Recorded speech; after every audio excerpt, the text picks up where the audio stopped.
welcome to Getting Candid with me, your girl Helen. I am super excited that we're finally back to recording, and I missed giving you guys a good show, great interviews, chatting with your favorite celebrities.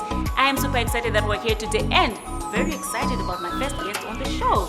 I'm talking about Brian Wembia, a guy who has been making headlines on social media. I mean, he was people's favorite, then he became their enemy, then back to winning their love, and now he's their favorite again. So we're getting to chat with him and just know what's going on in his life and get to know a lot of details that has been happening behind the scenes. Join me on the other side. Welcome back to Getting Candid, and I mentioned that I'll be chatting with Brian Wembia, B-Flow. Hi.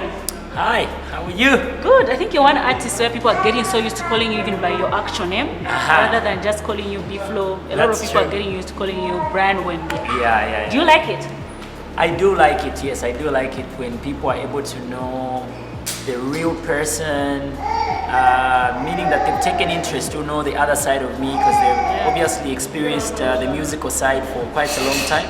And now they've taken interest to try and know this other side. Who is this person behind the music? Yeah. So the fact that people are able to address me as Brian Wembia makes me know that they care about the person as well, not just the person who entertains them. Okay, let's talk about your dogs. How are they? Especially the big, I think the famous one is the Mummy. Yes, What's Mummy her name? Kingston. Mummy Kingston. She's named after the capital of Jamaica. Kingston town, yeah. So Kingston is good, and why? She's got puppies. She's got 10 puppies. Wow. How do you manage to stay with so many dogs? And people actually were commenting that B-Flow doesn't want to marry, just wants to be staying with his dog. You saw that, right? Zambia memes. I only wish they could understand how dogs can also become part of your family. And how humanity actually calls for the care of all living things, including the domestic animals. It's not about here when you hear people keeping dogs, the only word you hear is psek. You know, but for some of us, maybe we've been brought up differently or we've been socialized differently. I've grown up in an environment where we had dogs, like from as far back as the age of 5 years old. I used to have a dog. I've always had dogs.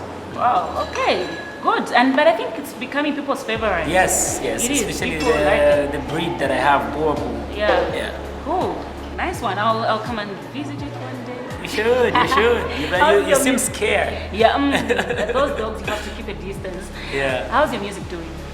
My music is very busy, though I'd say at the moment it's almost like we took a break because everybody focused on trying to hear the voice of Brian Wembia when he speaks out on issues, national issues, important things that are happening in the country. But the music is going good, as you know, because of like the issues of COVID-19. For a long time, I've not been on stage. I've not been performing. So with music, it's been on hold like that. But we are still doing some online work. Like so you were still surviving. A lot of people were complaining that pockets were completely empty. Well, a lot of artists complained. I also complained that things were hard, but it's about planning. You know, they say failing to prepare is preparing to fail. So it's also about planning for unforeseen circumstances. Like people always used to tell us to say, save for rainy days, because when those rainy days come, it's very difficult to have, a sustainable income, especially if you're only putting your eggs in one basket. So I think I have done quite a good job in trying to diversify and also looking at other income streams and also just knowing how the music industry is diverse. Apart from just depending on the shows, there are so many other things that you can do within the industry if you get your networks right. Nice. Okay, so now let's just get straight into the whole issue that has been happening of late. Because we know you speak for women, you speak for young children, you speak for the vulnerable. Recently, you've been talking about, speaking a lot on governance issues. What prompted you to talk about that? I think I would love firstly to take you back to the first video that ignited everything that is happening now. What prompted you to record that video? All right. I've always spoken on governance issues. Maybe people just never paid attention, but the reason we could be paying more attention now is because of the status quo, because of what's happening or how they feel affected by the many happenings in the political circles. What prompted me to do that video is the pain that I was feeling at that time after I noticed something that really shocked me. The mayor of Lusaka was moving up and about. He was patrolling Lusaka and finding out what's happening in terms of how Zambian workers are being treated by foreign employers, and he found out a number of things. And just the fact that he was able to find out, a lot of us were uploading and were saying, wow, the man is doing a good job. And then after that, he managed to, I think, revoke one license. And then immediately after that, other government officials sort of issued statements that were not really in line with what he did. Like they were saying he's not the one who was supposed to do that. Other officers, other relevant officials were the ones who were supposed to move in. He should have just ended at maybe just finding out what was going on. Then the next thing is that he apologized. So the moment he apologized to me, the government weakened Zambia. Like Zambia became weakened, like we became weak at the hands of foreigners. Because if you are going to speak out on what foreigners are doing against your own people, and then you ask one of you to apologize, then it means that the foreigners will start to feel that the government is really on their side, and whatever wrongs and atrocities they may commit against Zambians, nothing will happen. The law won't, the law won't visit them. So because of that, I felt so angry, and I went in the studio and just recorded a rant where I just complained and I said, this is not right. We need to stand up for our country, because before we realize it, our country will be in the hands of other people from outside, and then our children will not have a country to inherit because it would have been handed over to foreign nationals. After that, you got support. A lot of people agree with you. A lot of young people will agree with you and supporting you. Then came the Honorable Minister calling you disgruntled youth. How did that make you feel? I was very disappointed in the minister. I'm still very disappointed in him, especially because he has never issued an apology to me and to many other youths that he called stupid, he called us disgruntled, he called us stinking, he called us naked, he called us so many names. And he's never apologized. He's never apologized for that. So I was disappointed, and I'm still very disappointed. And I still, on behalf of many other youths out there, I still demand an apology from the minister. The minister did not only use offensive words, but he also issued threats. If you're going to tell people to say you are too naked to misbehave, first of all, when you say misbehave, and then he says you cannot comment on governance issues, what do you know about governance? Who says commenting on governance issues is misbehaving in the first place? Because, like I said in the video that followed, I said if you're going to condemn youths who are speaking out on governance issues and say you cannot comment on governance issues, then you are demeaning the very education system that your government supervises over. Because we learn social studies, we learn civic education, and we learn that in a democracy, it's a government for the people, by the people. And if the people are not involved in the governance, and you can't allow them to comment, and you can't accord them their freedom of expression, then it means that you're demeaning the same education system that you are claiming to support. So it was very disappointing, and I think that the minister for Lusaka province can do better in terms of how he addresses the people, and especially the youths, because as you may be aware, he's lost all the favor. I mean, he's one person that we all used to upload whenever we would hear that he has gone to somewhere to check on people maybe who are late for work or who are not doing their job. And the youth stood with him, and then now he starts calling us disgruntled, stupid, stinking, naked, and all these things. It's quite disappointing, and I am still yet to see if there's any room for him to show any signs of repentance. Otherwise, as things stand, as youths, we're not on his side. Okay, we'll take a break, then we'll continue chatting after that. Stay tuned, because we're still coming back and still chatting with B-Flow.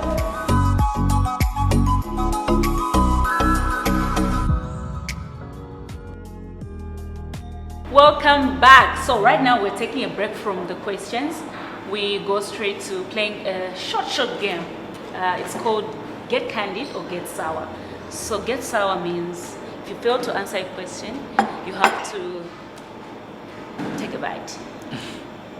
Okay. Okay. Yeah. Wow. So the first question is, have you ever dated or had a fling with somebody you collaborated with? No. Why can't I believe you? No, because dating, no. Flirting? Maybe in the past. You can tell us or you can get sour. But I was interested in knowing the person really. Yeah, because we used to be friends. We should be found together all the time when we were making music. But the name is mute. The connection, obviously, the chemistry, but nothing happened. But Just as a upcoming artist coming up on the scene. All right. All right. We'll start thinking. Is it Judy? Is it okay? Anyway. You already know who I collaborated with, huh? We know, yeah. That's why we're interested in knowing now which one. I see. All right. Now this one's more serious. Have you so far been threatened by the government? Apart from the public threat that we got, like privately, have you gotten any threats? Yes. Really? What kind? Where a minister calls you and starts telling you to say, young man, I want you to stop what you're doing, stop talking. In fact, it's better you come to my office.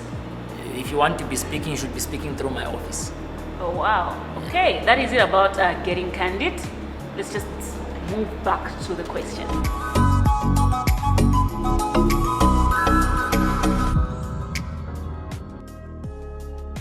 Welcome back. So when I was asking you, we were talking about the video that ignited everything, but then came the State House visit.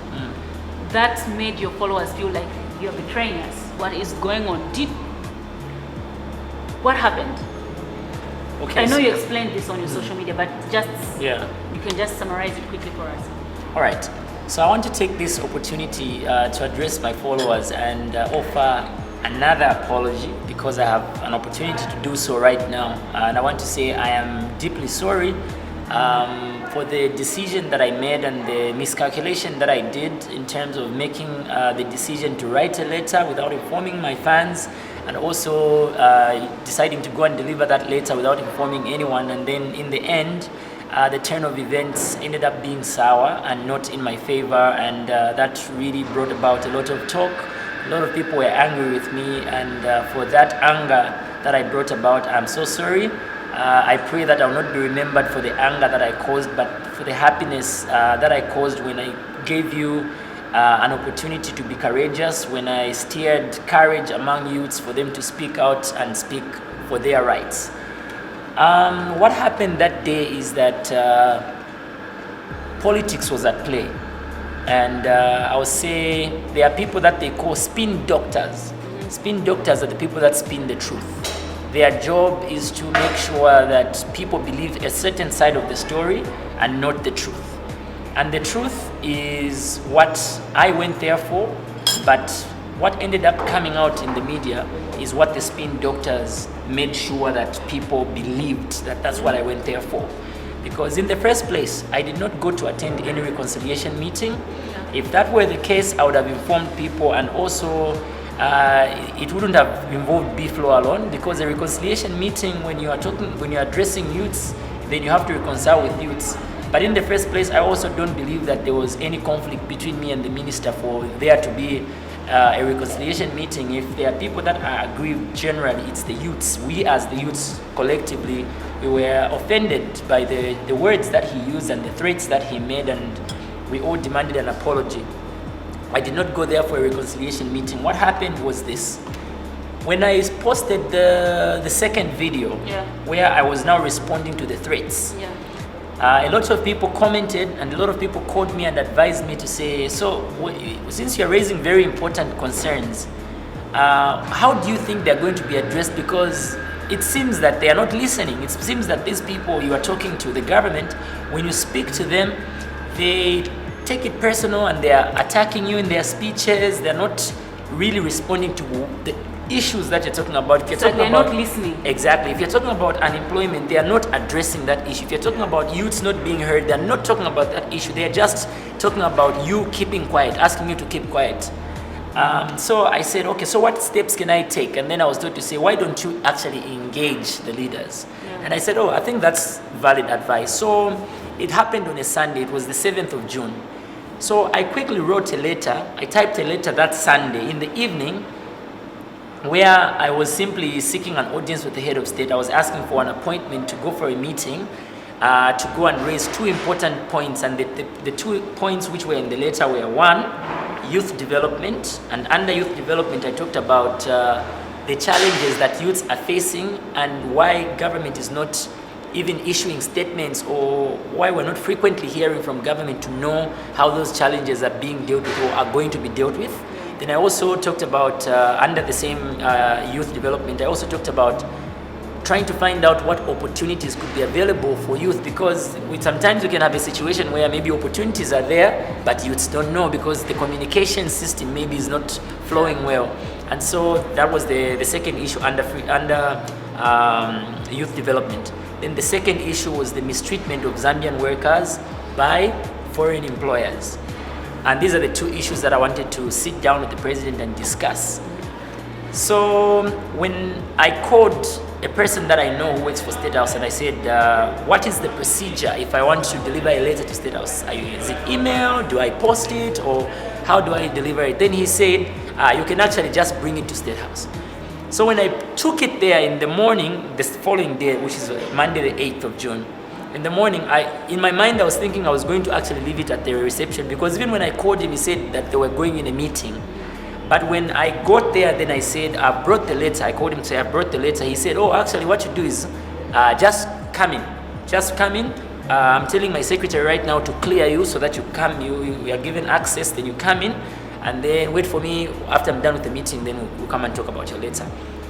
And that's how, so if you're looking at, if you're listening to the way I'm explaining, the way things were going, I didn't have an opportunity, I didn't really think through to say, okay, so maybe let me go on Facebook and say, I've been told to say, come inside. So fast. Yes, so I just went there, told them to say, oh, I'm going inside to this particular office, and they called and confirmed and said, oh, okay. They gave me access and they told me to leave my phone there. So I turned off my phone, left it there at the entrance, and went all the way. Someone guided me, they showed me where I was going. I go to those offices, and as discussed, I found the secretary and I waited. Then the gentleman came. So the one who came was the political advisor as well as the press assistant. So they came, we sat down, and I showed them the letter. They went through it. They said, oh, these are valid concerns that you have. And when you had called to say you had written a letter, you wanted to deliver it, we actually informed the head of state. And when we informed him, he advised that before you even consider meeting with him, you should actually meet with the minister for Lusaka province and try to iron out the issues that could be there. So I said, okay, that's fine, but when is that happening? Then they told me to say, oh, that's up to you and the minister to agree on when you can have that particular meeting. So when they said that, in my mind, I was thinking, okay, so I can now inform other youths to say, oh, there's this meeting that has been planned. Yeah. But just when I was about to leave, they said, oh, by the way, the minister is actually around in the other building attending another meeting. So if you want, if you don't mind, we can actually call him to just come and say hi. Then you guys can agree on when you can actually have your meeting. So that's how they called him. Then he came in and greeted me, and I was expecting him to come with guns blazing, because the last time he spoke, he was breathing fire. But he came and just greeted me. Oh, hi, this Mr. Piflo, how are you? I just wanted to let you know that I am ready to be advised by you or any other youth out there. My office is open. Then he said, oh, but by the way, I have to rush back in the other meeting that I was attending. Oh, by the way, that's how he was saying it. It was like, oh, by the way, there's a man in Kabwe who I know, who says he knows you.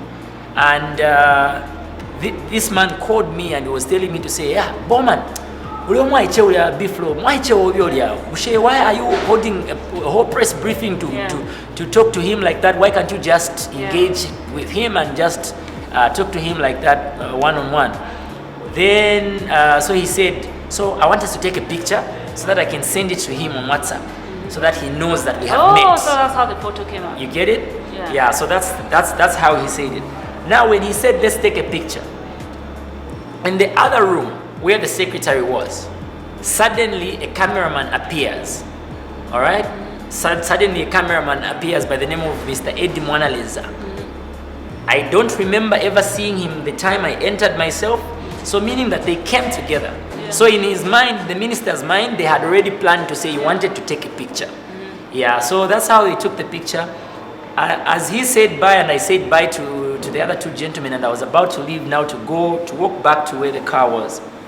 Before I could even reach, the pictures were online. By the time I came to ask for my phone at the reception, at the entrance, to go and enter the car, I'm just turning on my phone, the phone calls that I'm receiving. What have you done? How do you go and apologize for saying the truth? So yeah, you went for a reconciliation meeting. You were played. They played you. That's what I meant when I said spin doctors. Yeah. These are people who spin the truth. Okay, yeah. Let's just take a break. We'll come back.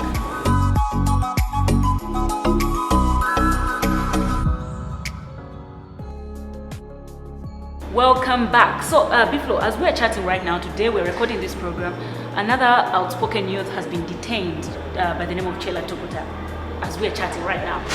But aren't you afraid that maybe this may happen to you? No, I'm not afraid. Why should I be afraid? Well, what is there to be afraid of? To be afraid of saying the truth? All I do personally is I just speak my mind, I say the truth, and I believe that everything that I have done is within the confines of the law, because I don't think I've mentioned anybody's name, or I don't think I've dragged anybody's name in the mud. All I've done is speak issues, and why should I be arrested? Even Chela himself, the arrest that we are hearing about, there is no part of the arrest that has been mentioned to say he's been arrested for calling out corruption or for calling out youth unemployment. The issues that he's been arrested for, or the charges that have been pressed against him, are things that some of us don't even know, and we're yet now to find out what exactly they mean when they say. I think I saw the word cyber. Yeah. I don't know whether it's cyber crimes or whatever. So I want to see what exactly he did, and all we can do now is wait for an official statement. My only hope is that they are not arresting him because he has been speaking out. Because in as much as they may want to arrest him for other things, there's also the issue of timing. Or probably someone is wondering out there to say, why now? Okay, I can wish you all the best. What's next for you though, before we close? What next for me is to ensure that the freedom that the Zambian people deserve is given back to them, the freedom of expression, the press freedom. Let our media houses feel free to express themselves and to highlight the truth about what's happening in our society. And what's next for me is my next album as well. Oh, more nice. music and more activism. Are we having the dance hall? Biflo? Yes. There's a lot of dance. Nice. I know you've been talking about that. I missed that, Biflo. Thank you so much for coming through. Thank you so much for your time. Thank you for having me. Alrighty, thank you guys. I hope you enjoyed the interview. This has been your girl Hellen on Getting Candid, and I was chatting with Brian Wembia, aka Biflo. Hope you loved everything and hope you've been cleared with everything that has been happening behind the scenes. From me, your girl Hellen. Bye bye.